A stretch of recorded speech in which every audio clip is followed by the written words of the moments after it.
Did I use all the hydrangeas? Spring has officially sprung, and that means it is time to get some fresh flowers in your house. And if flower arranging stresses you out, fear not, I have a really easy technique for you. Beautiful color palette and something you can totally recreate yourself. I was really inspired to do this arrangement by this beautiful blue and white vase. My Nana had blue and white all over her house in the summertime, and I just absolutely love it. And we're just gonna go with that simple color palette and do white and green for the flowers. I just love this combination, and even more so because I got all of these incredible flowers sent to me directly from the grower.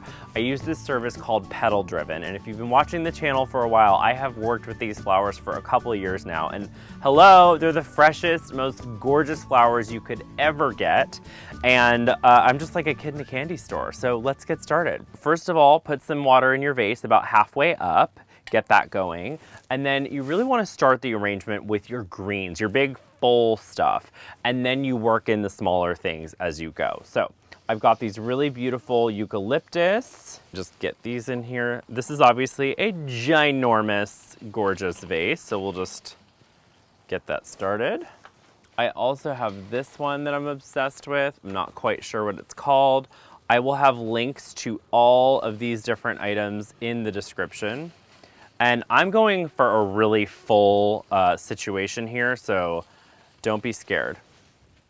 Do not be scared. We're gonna go big. Go big or go home, friends. I don't mind the little drippy bits. I want them to sort of cascade over. That's something that's really great when you go with something that's so tall, is you want to make sure that it's not just like a big old tower. You want things kind of going down a little bit too. I think we need one more. Every time I say I think, it always reminds me of that scene in Devil Wears Prada where she's like, I think we need a jacket.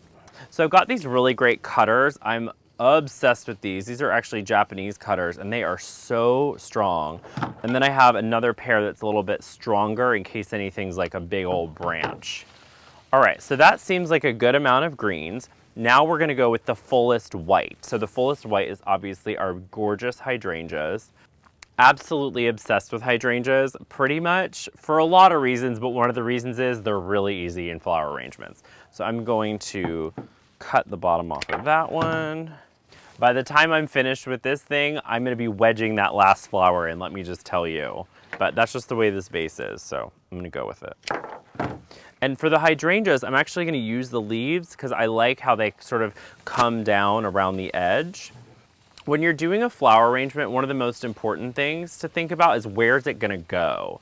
So I'm actually gonna put this on a table setting, so I want it to look good from all angles. If this was something that was gonna go on your entry table or something like that, you could make it sort of flat on the back and full in the front. You just wanna keep that in mind as you're going along. All right, I'm just gonna cut this off. Oop. If you've got some greens that have been eaten, you obviously wanna get rid of those.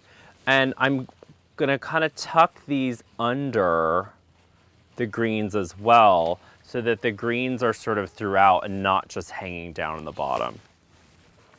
And at the end of the day, I really want these hydrangeas to create sort of a broccoli dome on the top, if you will. Oh my goodness, it's already starting to look good, yay! Let me get this. And I'm working out on the deck, so I can just throw all this stuff on the ground. I'm not worried about it. You could also just grab a big old trash can or something, but I don't know, there's something creative about having a little chaos. I mean, when you have flowers this beautiful, it's just like, it's so easy. Are you kidding? I feel like when you're doing a flower arrangement, it's like, it's one of those situations where it's never really done. It's just when you decide to walk away. Like, when do you actually decide to call it? All right. Ooh, I have been using these hydrangeas like crazy. I'm using these in my whole Easter table, which I will put a link for the website in the description here. We have been having so much fun creating that Easter table. Lots of blue and white. Now I'm just sort of fluffing, tucking these greens around so that there's not just a big old spot of greens. Now, this is a perfect spot. So see where there's all this green right here?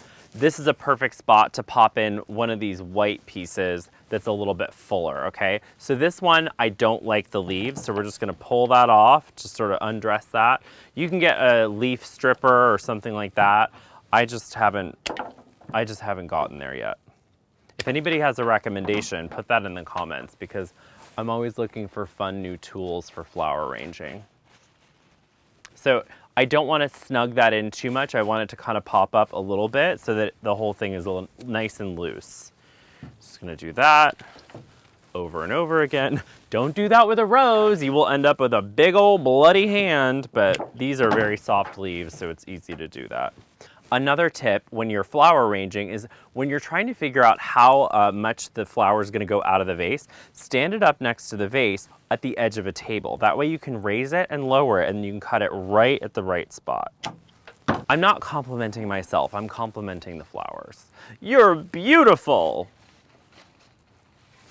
They need to hear it. It'll keep them fresher longer, I promise. More is more is more is more is more.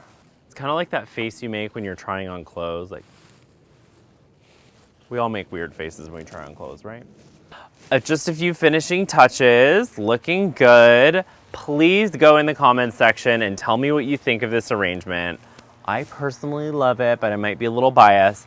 I love the classic green and white color palette paired with the blue and white vase. It just makes me so incredibly happy. Just as much as having all these amazing flowers from Petal Driven. So thank you, Petal Driven, for sending these flowers to us so that we could play.